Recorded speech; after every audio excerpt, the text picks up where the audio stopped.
tous et bienvenue dans une nouvelle vidéo du podcast d'Emma et moi. Je suis Christelle, je suis une tricoteuse du nord-est de la France, plus précisément dans le sud de l'Alsace, et je suis ravie de vous retrouver pour un épisode dédié à la teinture. Donc c'est le tout premier épisode d'une série qui s'appelle Dans les coulisses. Et cette semaine, je vous emmène dans les coulisses d'une teinture des chevaux, d'une des techniques qui existent. Alors, il en existe plein. Cette semaine, on va parler d'une technique par immersion avec une cuisson au micro-ondes. Donc, une teinture facile à réaliser que vous pourrez réaliser chez vous assez facilement.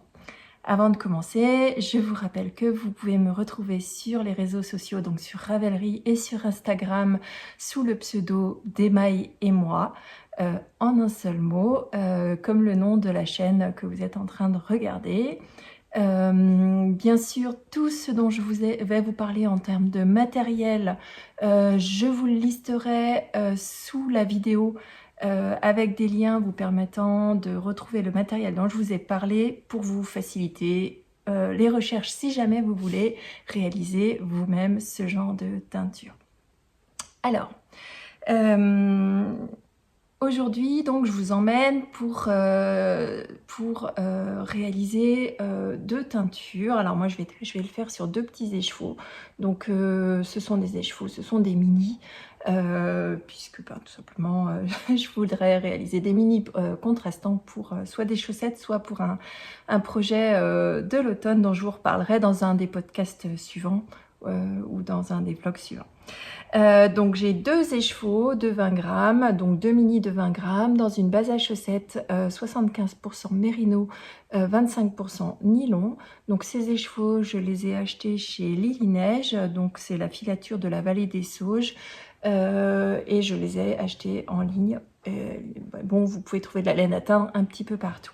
Donc ces écheveaux, je vais les teindre avec des colorants acides, donc d'une gamme qui s'appelle Greener Shade, que j'ai trouvé au même endroit, et donc je vous rajouterai également le lien vers la boutique de la filature de la vallée des Sauges, des Saules, pardon, pas des Sauges, dans la description de cette vidéo. Donc je vais utiliser deux couleurs. En ce qui me concerne, j'ai choisi d'utiliser donc Sunset Orange, qui sera ma couleur principale et que je vais agrémenter de Ruby Red pour faire un mélange de ces deux couleurs et obtenir un espèce de rouille orange, couleur. En fait, je cherche à retranscrire une couleur feuille d'automne. Pour un projet dont je vous parlerai bien plus tard. Donc voilà, donc je vais associer ces deux couleurs. Donc le premier écheveau, je vais les réaliser dans un mélange de couleurs qui fera une couleur assez intense. Et le deuxième, je vais utiliser la même couleur, donc le même mélange de teinture, mais moins dilué, enfin plus dilué en l'occurrence, pour obtenir une couleur plus pastel. Donc voilà, donc vous inquiétez pas, toute cette vidéo elle sera faite sous forme de tutoriel un petit peu, donc je vais vous filmer au fur et à mesure chaque étape de la teinture et je vais vous expliquer à chaque étape quel est mon mélange, quel est le grammage, combien de temps ça dure et tout, de façon à ce que vous puissiez refaire exactement la même chose chez vous, avec ces couleurs ou avec d'autres couleurs, hein. Donc les couleurs c'est vraiment subjectif, mais logiquement à la fin de cette vidéo vous devriez pouvoir refaire cette technique à l'identique chez vous et obtenir un résultat similaire ou non. Donc je vous laisse avec le contenu, j'espère que ça vous plaira. Si ça vous plaît, n'oubliez pas le petit commentaire et bien sûr le petit pouce en l'air. À tout de suite.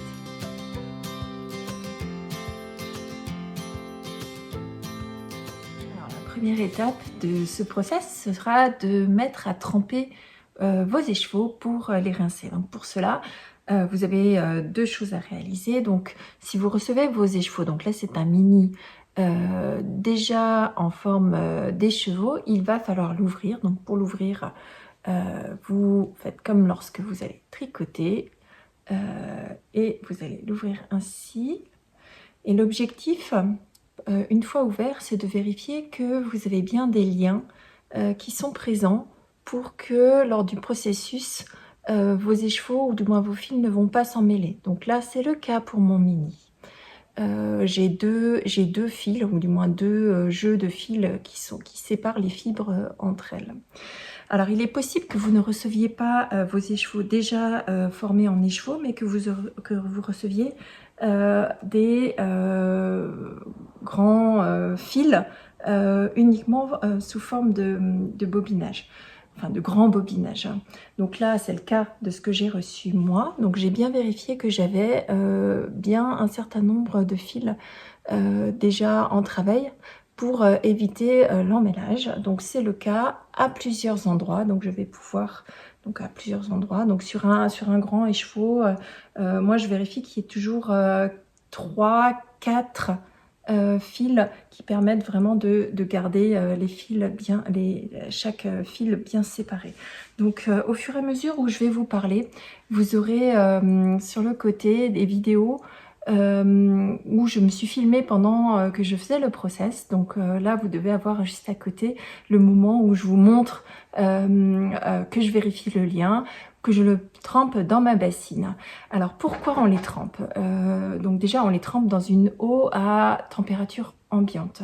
Moi personnellement, je prends mon eau du robinet. Par contre, je la garde plusieurs heures, voire l'idéal c'est une nuit, parce que mon eau du robinet est chlorée et que le chlore peut avoir une influence sur le rendu de la teinture. Donc le fait de le laisser dans ma bassine quelques heures, voire une nuit, ça va permettre au chlore de s'évaporer et donc de ne plus être présent dans l'eau dans lequel je vais faire tremper mon écheveau. Alors pourquoi on le fait tremper?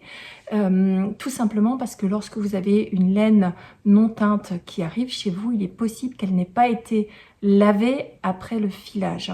Et si elle n'a pas été lavée, il est possible qu'il reste des résidus d'huile d'encimage ou des apprêts ou des résidus de traitement qu'ont subi la laine. Et le problème de ces résidus, c'est que ça va empêcher la bonne absorption de la teinture par la fibre. Donc l'objectif vraiment c'est on lave, on enlève tous les résidus qu'il puisse avoir pour que votre laine soit prête à être teinte et propre de toute, on va appeler ça impureté. Voilà, vraiment toutes ces huiles là ça forme une barrière à la couleur. Donc si vraiment vous voulez un bon rendu, il faut lever ces barrières et laisser tremper votre écheveau. L'avantage aussi, c'est que si votre fibre est mouillée, elle absorbera la teinture de manière plus uniforme puisqu'elle sera mouillée partout. Donc, avant que j'arrête, ce trempage, je vais le faire à peu près une demi-heure, 3/4 d'heure pour de la laine de mouton. Ça peut varier, il y a des fibres qui absorbent plus ou moins rapidement l'eau et qui vont nécessiter un temps de trempage un peu plus long. En tout cas, pour mes écheveaux de mérino nylon, je les ai laissés tremper une petite demi-heure, peut-être un petit peu plus.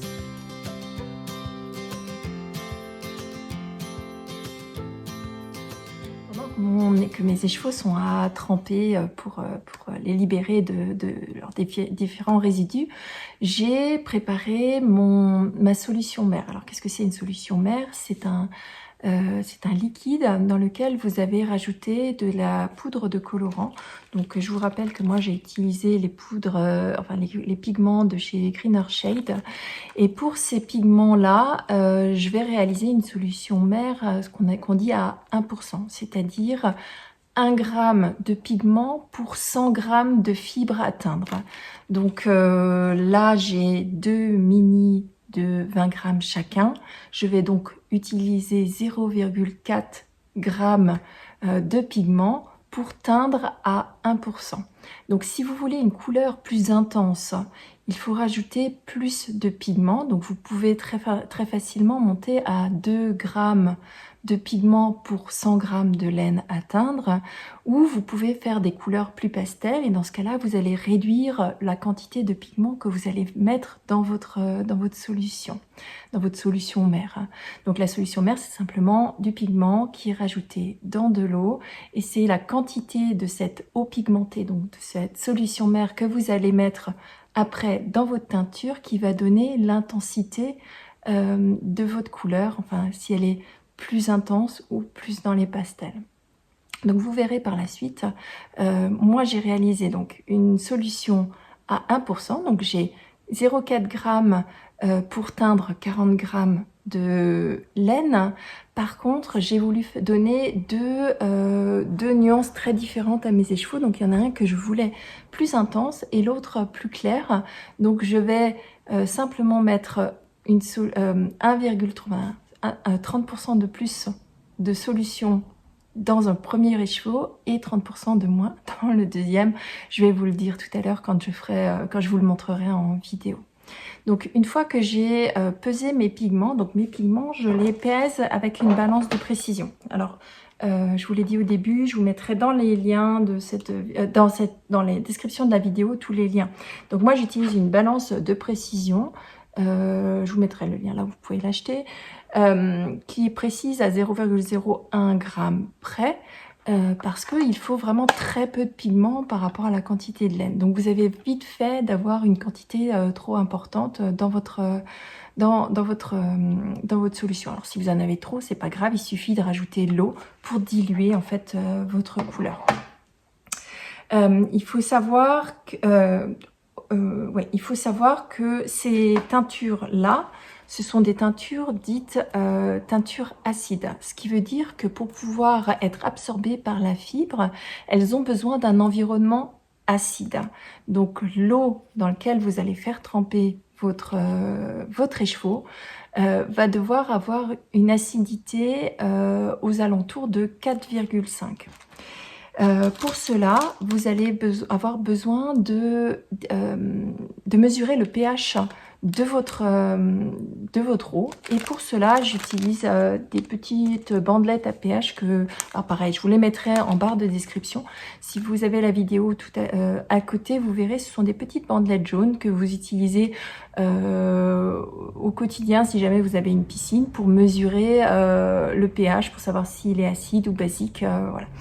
En ce qui me concerne, chez moi, j'ai mon eau sort avec un pH de 8,5, 8,5, et donc j'ai besoin de le rendre plus acide. Et pour cela, je vais mettre soit du vinaigre blanc, et je vais mesurer mon eau au fur et à mesure jusqu'à atteindre un pH de 4,5.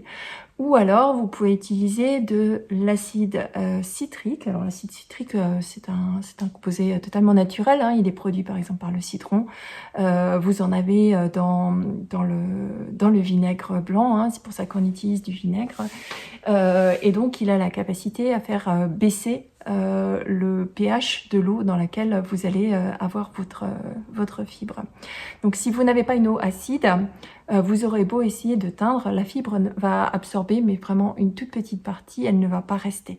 Donc c'est l'association du pH acide associé à une certaine température qui va permettre à la fibre d'absorber la quantité de teinture que vous mettez dans l'eau, jusqu'à ce qu'il n'en reste plus ou quasiment plus.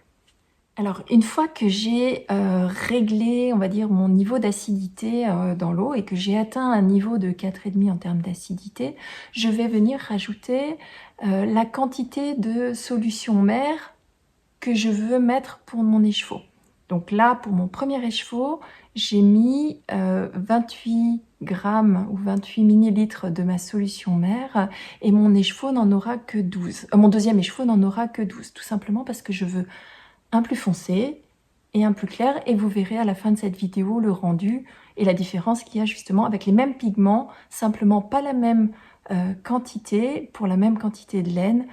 Vous verrez qu'à la fin, ma laine aura entièrement absorbé quelle que soit la quantité de pigment que je mettrai dans l'eau, mais simplement le rendu ou l'intensité de la couleur sera différente. Une fois que j'ai mis les pigments dans l'eau, dans l'eau acide, je vais bien mélanger pour que cette eau pigmentée soit bien homogène. Donc l'objectif chez moi, c'était de réaliser un écheveau, je vous rappelle, teint au micro-ondes, mais un écheveau en couleur semi-solide. C'est la raison pour laquelle nous avons d'abord mis le vinaigre ou l'acide citrique dans l'eau. Il y a d'autres techniques de teinture qui vous donneront d'autres résultats, mais en l'occurrence ici je voulais une couleur semi-solide, donc avec des nuances. Semi-solide, ça veut dire un uni avec des nuances, et dans ces cas-là on met le vinaigre avant de plonger les chevaux dans l'eau.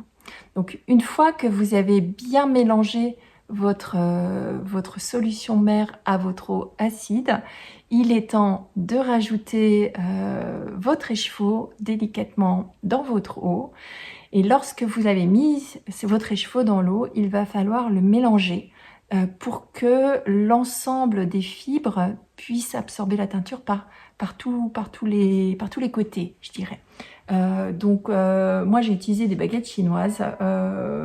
Voilà, vous pouvez utiliser une pince, vous pouvez utiliser une fourchette ou quoi que ce soit. Pensez juste à ne pas utiliser vos ustensiles de cuisine avec lesquels vous cuisinez pour vos besoins au quotidien. Moi, ce sont des ustensiles que j'ai vraiment dédiés à la teinture. Donc, j'ai bien, on va dire, fait bouger mon écheveau dans l'eau pour que l'eau teinte ou l'eau teintée puisse venir toucher tous les bords de chacun des fils pour qu'il n'y ait pas ou peu ou vraiment un minimum de zones moins teintes ou non teintes. Voilà. Il faut aussi faire très attention parce qu'au niveau des liens, vous pouvez avoir des zones, si vos liens sont trop serrés, vous pouvez avoir des zones qui prendront moins bien la teinture. Donc pensez bien à faites circuler, faites bouger votre écheveau à l'intérieur de l'eau pour qu'il puisse bien se déployer.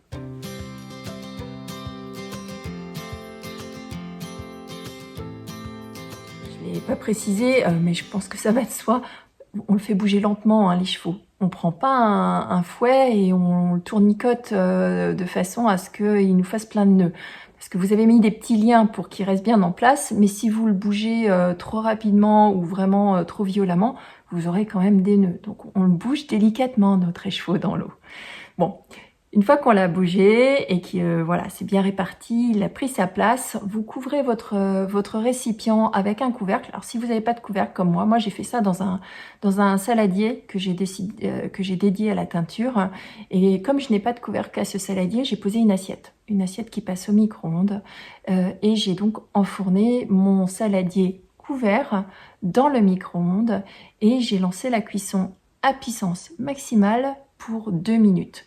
L'objectif de cette cuisson, c'est de faire monter l'eau en température et de ainsi démarrer le processus de teinture. Donc vous vous rappelez, la teinture avec les pigments acides, c'est une association de chaleur avec un environnement acide. Et les deux ensemble vont faire que la laine va absorber votre pigment.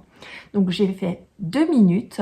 Au bout de 2 minutes, j'ai regardé de quelle couleur était mon eau. Et comme elle n'était pas claire, donc elle était toujours encore pigmentée, j'ai remis 1 minute, puis 1 minute, puis 1 minute, jusqu'à atteindre une eau quasi transparente. Donc, pourquoi je dis quasi transparente, c'est que lorsque vous allez sortir votre bac, vous allez ensuite le laisser reposer. Et c'est pendant ce repos, il faudra surtout pas toucher votre fibre, donc vous enlevez, après la cuisson, vous enlevez votre saladier ou votre récipient du micro-ondes, vous le posez et surtout vous n'y touchez pas. L'intérêt ici, c'est de laisser la fibre absorber le reste de teinture pendant tout le refroidissement. Donc vous laissez votre écheveau dans l'eau, il va tremper dans de l'eau chaude jusqu'à ce que cette eau soit à température ambiante. Et pendant tout ce processus de refroidissement, il va absorber le reste de teinture présent dans l'eau.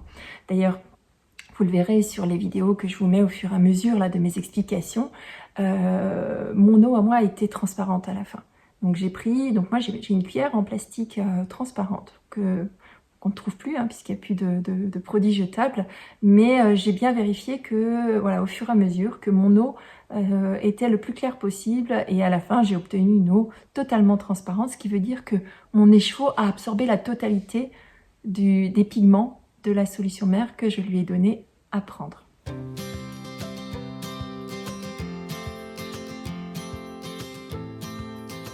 Vous avez terminé d'attendre, alors c'est peut-être la partie la plus longue, mais une fois que vous avez attendu que votre eau soit revenue à température ambiante et que votre écheveau ait absorbé toute la teinture, vous allez pouvoir retirer votre écheveau de la teinture, l'essorer Ne jetez pas cette eau acide, elle est acide. Donc soit vous la réutilisez pour un bain de teinture suivant, chose que j'ai faite. Mais avant de la rejeter dans la nature ou dans vos canalisations, il faut neutraliser l'acidité de l'eau. Et pour cela, vous pouvez utiliser du bicarbonate de soude. Donc le bicarbonate de soude, c'est des produits que vous utilisez pour le calcaire. Moi, j'utilise du bicarbonate de soude ou de sodium. Je sais plus, je vous l'écrirai ici. C'est du bicarbonate alimentaire que j'utilise. D'ailleurs, mon acide citrique, c'est aussi un acide citrique alimentaire que j'utilise pour être certaine d'avoir quelque chose qui ne soit pas nocif au cas où. Si jamais, j'en sais rien, si je décide de grignoter mes pulls ou j'en sais rien, ou si mes enfants mettent en bouche, au moins on a des produits qui sont alimentaires pour ça. Donc, je vous disais, vous sortez votre écheveau, vous le pressez pour faire sortir l'excédent d'eau et il va falloir le rincer. Donc, moi, j'ai rincé mes écheveaux deux, trois fois jusqu'à ce que l'eau soit claire. Alors, attention, votre écheveau, il sort d'une eau à température ambiante. Je vous rappelle qu'il ne faut pas lui donner de choc thermique pendant tout son processus. Sinon, vous allez faire feutrer votre laine. Ce qui fait feutrer votre laine, c'est du froid alors que votre écheveau est à température ambiante, ou du chaud très rapidement alors que votre laine est à température ambiante. Donc si vous le faites avec l'eau du robinet, pensez à bien faire couler l'eau pour atteindre une température qui soit à peu près similaire à ce que vous avez. Donc moi je le vérifie avec, alors j'ai un petit thermomètre, avec un petit trempeur. C'est quelque chose que vous trouvez facilement dans les rayons alimentaires. Vous pouvez les utiliser, vous savez, c'est le genre de choses qu'on pique dans les rôtis pour savoir s'ils sont chauds à point. Pareil, je vous mettrai le lien dans la description de cette vidéo. Ça me permet de vérifier, voilà, déjà si on est à température ambiante quand mon eau a refroidi, et de vérifier que mon eau de rinçage soit à la bonne température, voilà, pour éviter de feutrer ma laine. Ce serait quand même dommage de la feutrer avant même de la tricoter.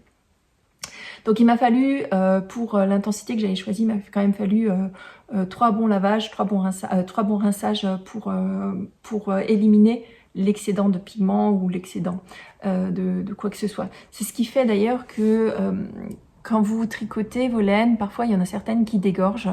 C'est certainement, ou en tout cas partiellement, lié à un rinçage pas insuffisant, mais voilà, voilà, au processus de rinçage de la laine. Notamment sur les couleurs très intenses ou très sombres, c'est assez difficile de rincer la laine. Vous verrez, ma couleur n'est pas extrêmement sombre et pourtant j'ai quand même eu besoin de 3 rinçages avant d'avoir une eau totalement claire. Voilà. Une fois que vous avez terminé de rincer votre écheveau, vous l'essorez. Alors vous pouvez le faire à la main, attention à ne pas vriller votre laine. Moi j'aime bien, alors là encore je l'ai fait à la main parce que c'est des mini, mais j'aime bien essorer mes écheveaux dans un essoir à salade. Je le mets dedans, je tourne comme pour ma salade et je récupère mon eau sur le côté, et elle n'est pas abîmée. Voilà. Une fois qu'il a été essoré, il va falloir le faire sécher à température, du moins pas en plein soleil. Moi je l'ai étendu sur mon étendoir à linge, pas de risque puisque je l'avais bien rincé, donc je n'avais plus de résidus de colorant. Je l'ai étendu sur mon étendoir à linge et j'ai patienté gentiment jusqu'à ce qu'il soit sec. Et alors là c'est vraiment ce moment-là que la beauté de la couleur se révèle, parce que tant qu'il est mouillé, la couleur n'est pas finale, puisque enfin, c'est comme vos cheveux, quand vous les lavez, ils sont plus foncés que quand il est sec. Donc c'est une fois qu'il est sec que vous allez découvrir le résultat final de votre teinture. Voilà, moi je suis très contente, j'ai obtenu ce que je voulais et donc je vais vous le montrer. Maintenant j'ai obtenu, alors je vous rappelle que je cherchais à obtenir un jaune orangé, orangé marron, un petit peu d'automne pour un projet dont je vous parlerai un tout petit peu plus tard dans un podcast ou dans un vlog. Vous verrez, j'ai plein de surprises pour vous pour le mois d'octobre. Mais voilà, donc voilà le premier écheveau que j'ai teint. Donc je vous l'ai publié sur Instagram. Donc c'est on va dire un couleur feuille d'automne, feuille qui tombe. Voilà, c'est exactement cette ambiance que je voulais retranscrire. D'ailleurs, vous verrez que j'ai voilà, me suis habillée en conséquence pour vous le présenter. Feuille d'automne avec son petit frère qui est plus clair. Et donc c'est la fameuse nuance différente de nuances dont je vous parlais. Vous avez, ces deux écheveaux ont exactement le même mélange de pigments. Donc pour obtenir ces couleurs, moi j'ai utilisé sur les 4, j'ai utilisé 75% de jaune orangé. Donc c'est un, que je prenne les couleurs comme ça. Donc c'est un, j'ai utilisé 75% de mes pigments, donc 0,30 g de Sunset Orange, et j'ai utilisé 0,10 g de Red Ruby qui était mon deuxième mélange. Donc j'ai mélangé ces deux, donc j'avais 0,3 g, 0,1 g et le tout rajouté dans ma solution mère et réparti sur ces deux écheveaux. Celui-ci a pris les 2/3 de la solution mère, celui-ci a pris le 1/3 restant. Et donc, ce sont exactement les mêmes pigments, mais le rendu est beaucoup plus intense chez celui-ci, beaucoup plus foncé aussi, et beaucoup plus... alors, on n'est pas encore dans les pastels, mais plus clair, on va dire, sur le deuxième. Donc, j'aurais pu pousser le vice à faire quelque chose d'encore plus clair, mais là, on serait sorti du thème, en ce qui me concerne, des feuilles d'automne qui tombent. Donc, en plus, je vous donne des petits indices sur ce qui arrive bientôt sur la chaîne. Donc voilà le résultat, j'en suis ravie. Je vous ai celui-ci, c'est celui-ci que je vous ai publié sur Instagram et qui vous a beaucoup plu dans sa mise en scène. Donc voilà, c'était exactement ce que je cherchais à obtenir. Celui-ci, j'ai bien peur qu'il aille pas dans mon projet parce que mon fils est passé par là et il m'a déjà dit que il ferait bien une petite paire de chaussettes avec des contrastants sur cette couleur-là. Donc, il est possible que je refasse de la teinture pour mes projets. Donc, voici le résultat. Donc, je l'ai fait sur des mini. C'est une des nombreuses techniques de teinture qui existent.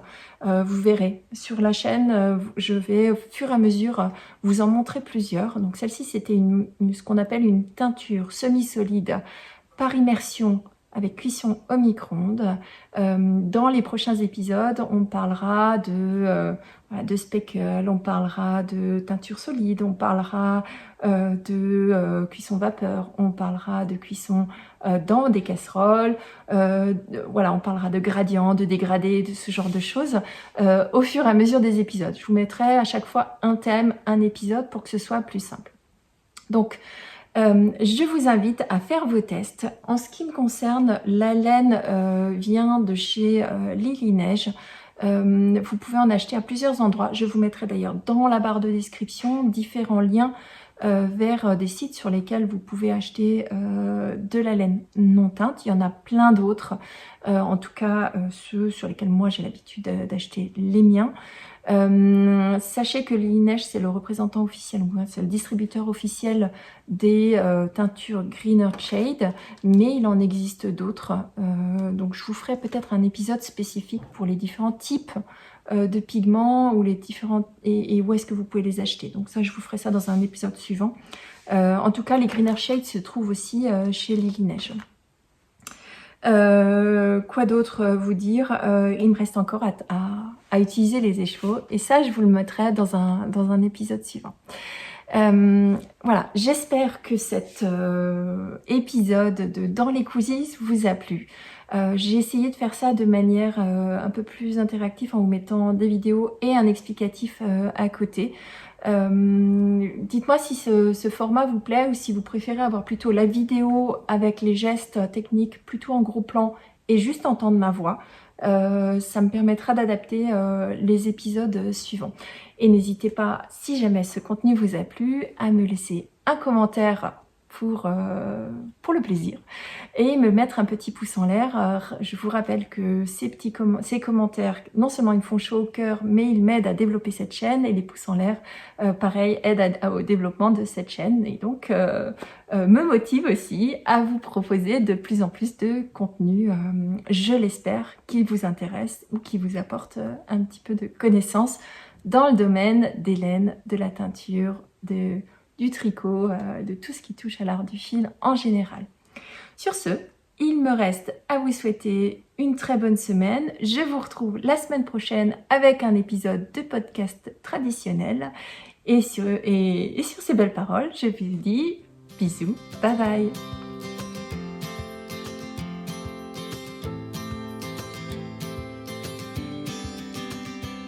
Sometimes we act like a fool, not aware we're troublemakers. Sometimes we try to be cool, not being